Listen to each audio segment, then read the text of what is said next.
All right, everybody, welcome back to Staying Focused for Jesus. Hope each and every one of you are having a blessed day in the Lord Jesus Christ. I told y'all I'm going to give you an update on the property.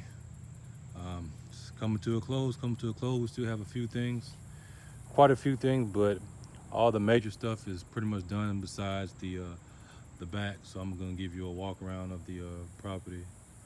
Those different spots, those are patches that we put right there where it was messed up at, and we're just gonna paint it so it has some type of uniformity, because the roof is still good. It was just like one spot in the middle that was leaking.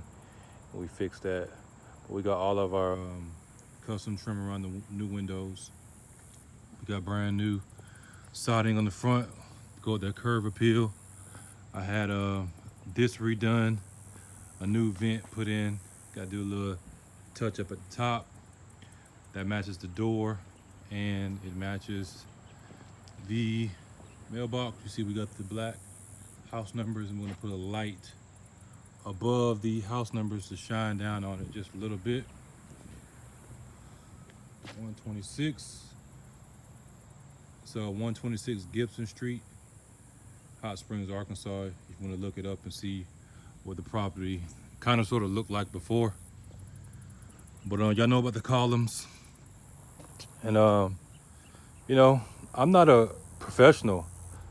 I didn't do all this. You know, I had new soffit, which is that piece under there, and then new front fascia put on here. As you see, it just makes the house look so much better and so much cleaner. You know, it looks inviting. But I'm not a professional, y'all. Some of the stuff I paid to get done, and some of the stuff I did myself, and some of it I paid for people to help me, and I just pretty much I watched them, and you know, I learned from there. These rails, I built these rails myself. They're not perfect, as you see.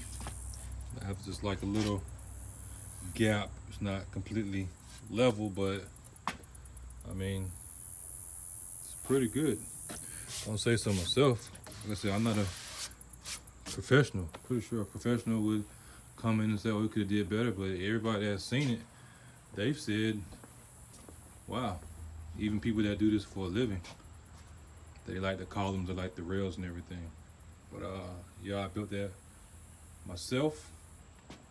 Gotta repaint this, get it nice and neat.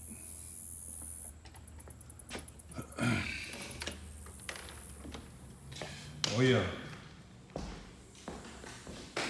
look like a home now. Turn the light off first so you can see it.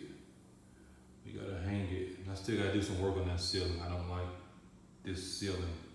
I gotta fix it. I know you're probably thinking, why you didn't fix the ceiling before you did the floor? Well, because I wanted to make sure that I got this knocked out, because I had never installed floor before. And like I told y'all, I paid somebody to help me to do this. It was either pay somebody to help me do it, pay for it pay the whole money for somebody to do it, which I didn't want to pay that because it was extremely high, and right now it was out of budget, and or do it myself. And so I was like, okay, I know somebody that has been doing this since they were younger, not flooring, but just houses in general. They've done floors. And I asked them, hey, how much you charge an hour or whatever? And we got over here, and it took maybe a total of like 5 days to do the whole house. It took like 5 days to do the whole house. And that was on and off. It wasn't like 5 days straight. So that's our light. I'll turn it back on so y'all can see. Some of you remember what this house looked like before. We got our quarter round down there. It's not nailed down. I've been in here cutting it and stuff like that. As you see, it's great. You see the thing we're going with, keeping it simple, keeping it clean, making it nice and homey, giving it a natural feel. As you see, we didn't fill in this wood right here because we wanted to, you know, be a house like that.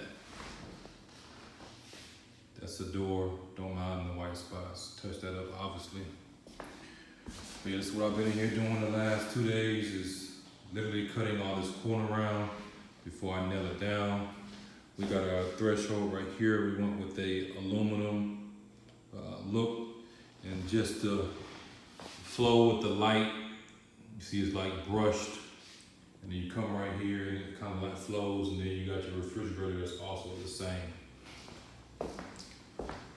So those are all my little pieces y'all see I've been cutting. I'll talk about that in a second. These were going to be trim pieces that went in that front part that you see. The front part of the house where that vent is at, but I'm going to make some shutters out of those. And if I get them done today, I will put it in this video, but I'm going to make some shutters out of those. They're going to match that front of the house. So, got our threshold down here that pretty much blends in. And then we got this room right here, no quarter round. We're probably just going to caulk it.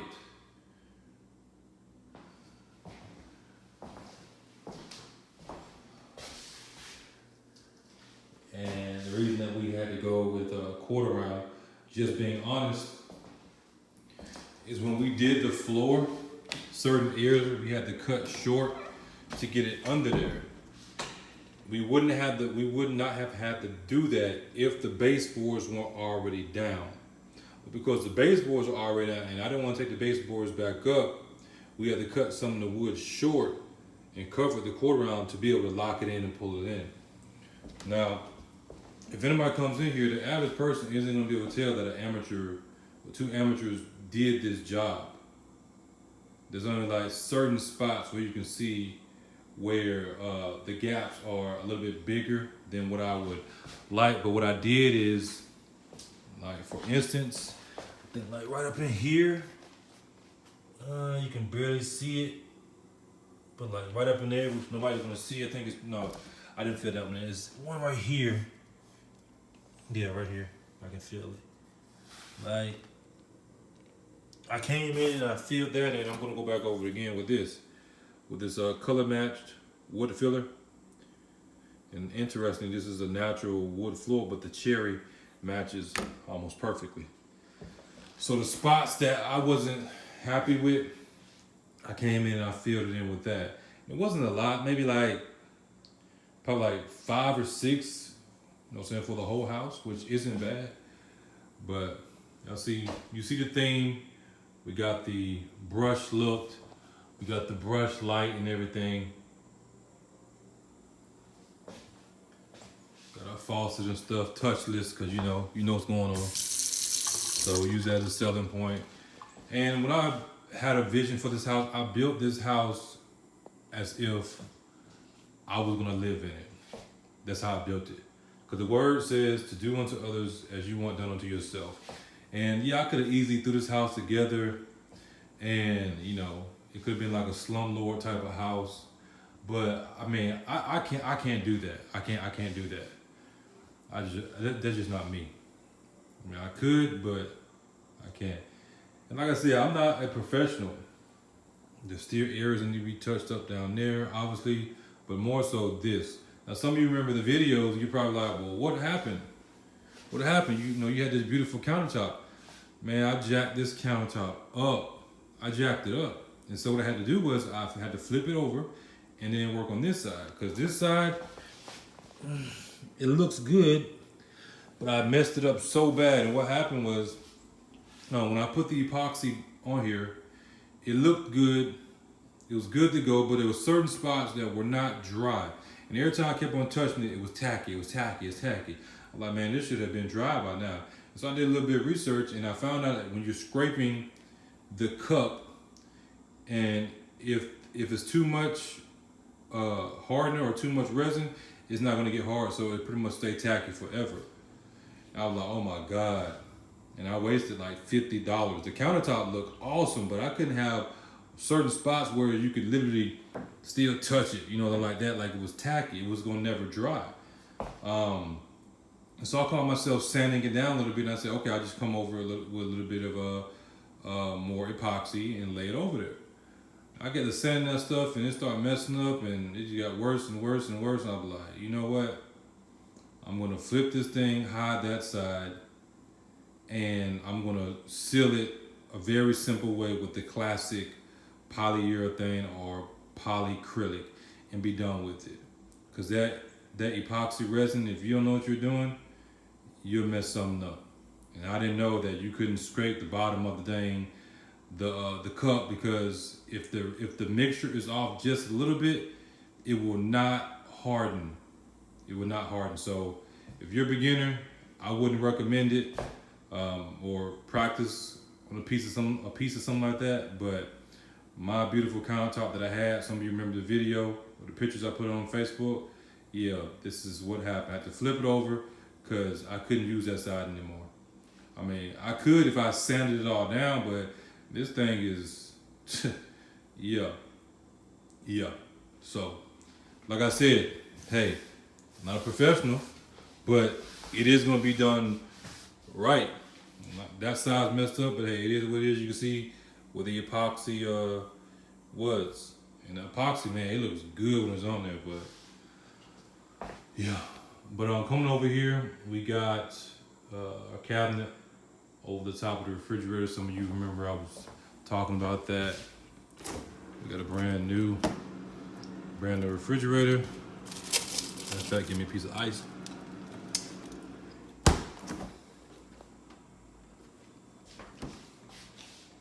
You see our floor, we don't have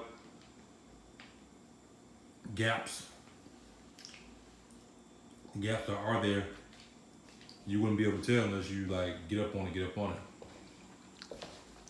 Then we got our cabinets set in here. We got a quarter round down here. I'm gonna paint that wood and fill that white. And then I made caulk that at the bottom. Got our gigantic pantry cabinets. They weren't necessary, but it sets the house off, I believe.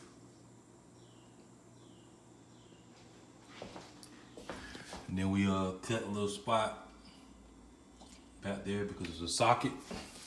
And we didn't want it to go to waste, just in case the person wants to run an extension cord and put it outside, they can plug it up right there. Brand new stove. That's obviously where your vent hood goes. It's a chimney style. It matches the thing. But these are locked in, not going nowhere. Still gotta do some work back there. You see all the quarter round right there. We got our quarter round down here, quarter round down there. This is a project in itself. We had to. The previous contractor, for whatever reason, he decided to bring the tile all the way out. He decided to bring the tile all the way out. I'm like, that doesn't look right. So we cut the tile back, but we actually removed the tile. We cut the cement board and we brought it down so it stops where it's supposed to stop. And then we got our reducer, because there's a lip right there. That's gonna go right there, and that's gonna cover all that up. And then obviously paint all that, clean it up and everything. But this is our laundry closet. For those who don't know, we made this. It was not here, it was just a closet, and we took half of the bathroom and extended it and put a wall up there and had all the plumbing and stuff put in there. But a stackable washer and dryer goes in here, which we do have, because we're selling this property pretty much as a turnkey, ready to move in property. This is the room I was just working on, putting the quarter round down, or at least cutting it. I gotta go get 2 more pieces. And that's a little tool I've been using to get my angles right. Like I said, I'm not a professional, so, you know, sometimes I mess stuff up. And these, this laminate quarter round, because it was more cost effective and more time saving for me to buy the quarter round that has the laminate on it that is already gray, because I knew I wanted to do like a gray, than to buy the white one and paint it and everything. And it's like $7.50 a stick. So some of them messed up, and what I did was I ended up making a helper piece, some helper pieces, so I know which way to cut my angles without guessing or forgetting. I just put it in there, okay, it fits, and move on. So I probably wasted like 1 or 2 sticks. So you could say almost $20. But I got some of it back because I was able to reuse the pieces that I did mess up in other places. Now this is the closet. We got lights in here. Still got to finish it off. And the closet extended all the way to where you see the laundry room at, and we just took a part of it, and then we took apart the bathroom, like I said, and then we made that laundry closet. But this is where all our stuff is at. Little by little, it's gonna go down, and this is the vent hood for the kitchen, as you see. Chimney hood. It's not the one where you have to drill a hole. It's the one that is what do you call it? Ductless. It's a ductless vent hood.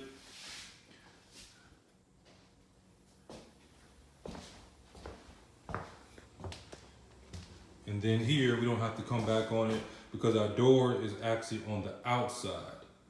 It's on the outside because I wanted to put a bigger vanity in here. I didn't want to go small, I wanted with some room, and then it wasn't enough room for the door to swing this way. So I went with a bigger vanity and we put the door on the outside. So yeah, you get more room in the bathroom. Like I said, we took part of the bathroom for the linen closet. You can't see the door right now, but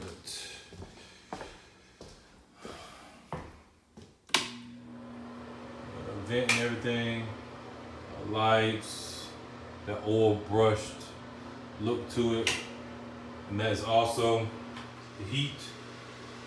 It's a heater, so when it gets cold, they get some type of heat in here.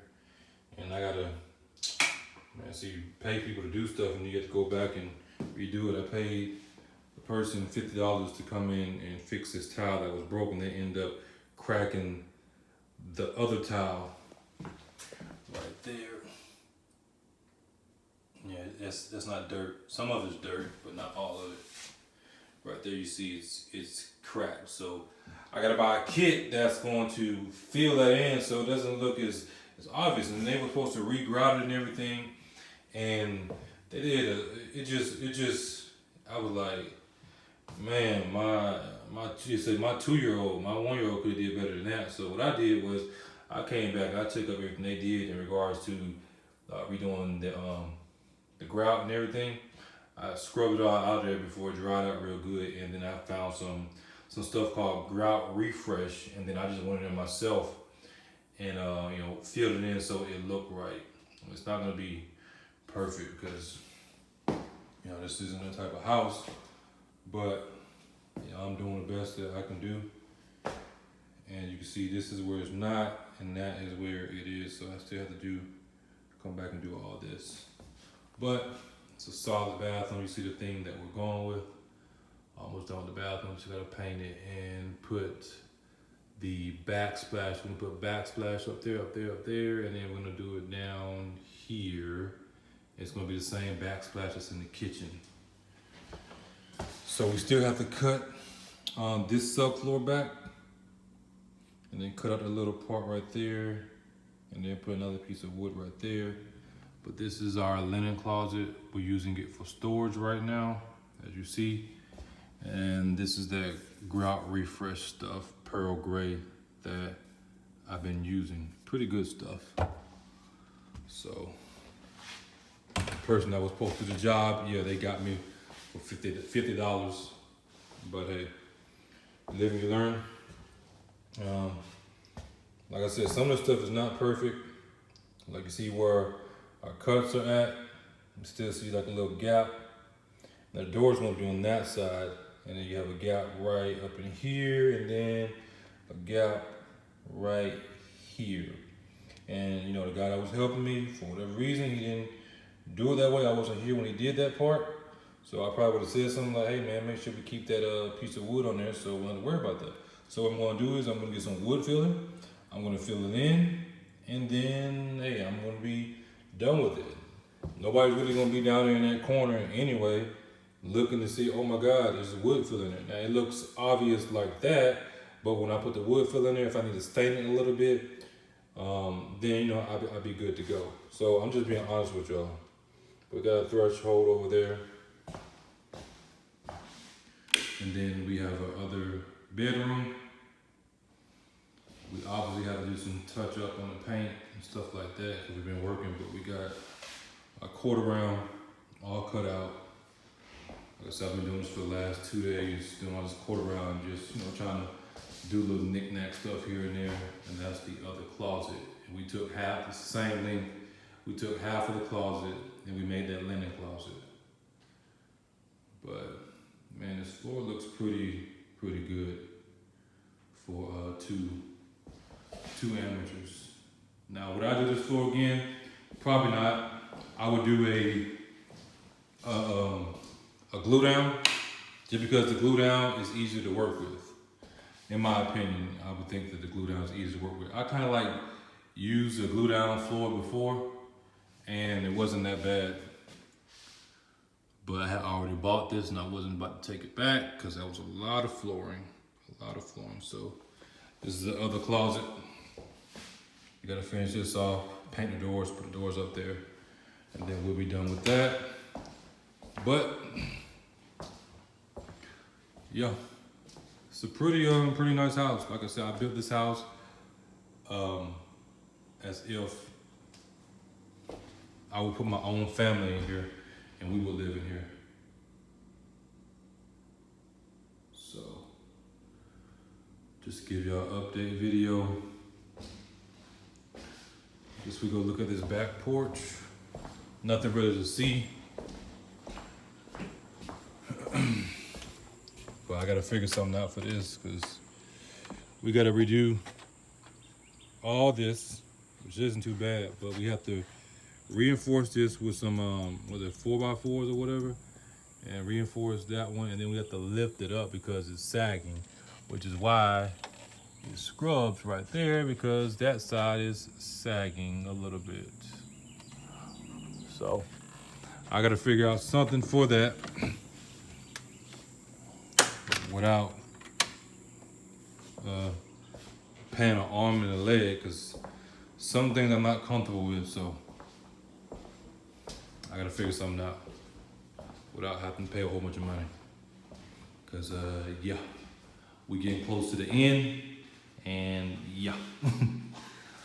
But if I have to, it'd be a little bit longer, and I'll get the money together and have it done correctly, because I cannot have that back porch not done right.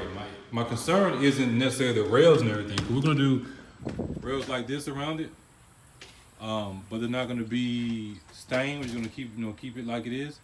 But lifting up that canopy, I need to see somebody do it that knows what they're doing, and then I can visualize it. And if I have to do it again, hopefully I won't. Then I have some type of idea. But this is where we're at. This is where we are at. Pretty much brand new plumbing, brand new electrical. Let's see, I got I call it the land yacht, a little raggedy Suburban, but hey, she ride. And we're getting ready to wrap this thing up. We're getting closer and closer. Got the most, for me, was the most major thing was that floor. Getting that floor knocked out. Especially while I had the opportunity for somebody to help me. But we represent the Lord, and we're doing it unto the Lord, y'all. So thank you all for your prayers. Thank you all for your support in whatever way you have supported. I just want to show y'all that we're not playing no games. Pastors, especially black pastors, we get a bad rep, we get a bad name because of all the bad pastors out here who are robbing the people, not doing nothing for the people, or taking the money, not really doing anything with it. And I'm showing y'all that we're doing something. There are true men of God out here who are here getting it for the Lord and doing things unto the Lord and not taking money from the people. And if they do receive money, they're doing the right thing with it. Lord willing, as long as we're here, we still have to hold the line. We still have to, handle our business. Even though we know we're in the last days and everything going on, we still have to do things. So I just want to be the best example I can be to other believers, and Lord willing, I'll be in a better position in a year or so, or whatnot, to help even more, and we'll be on our 20th or 30th property, who knows? But this is just the beginning, and if this is the beginning, then just imagine what the rest of them are going to look like, and the quality of work we're going to be able to put out, and say that we represent Christ, and we don't do that slumlord stuff, even though we're in what we call the quote-unquote hood. We don't do no slumlord houses. You can still build these houses and still make a nice profit, and everybody can eat good. Rather you're helping somebody, or rather somebody is investing in the property and saying, hey, Brother King, I like what you're doing, I see what you're doing, I want to be a part of it and everything. But I'm not going to hold y'all up. A little motivation for y'all. God bless each and every one of you in Jesus Christ's name. As always, stay focused for Jesus, and as you know, the truth is not debated, it is declared.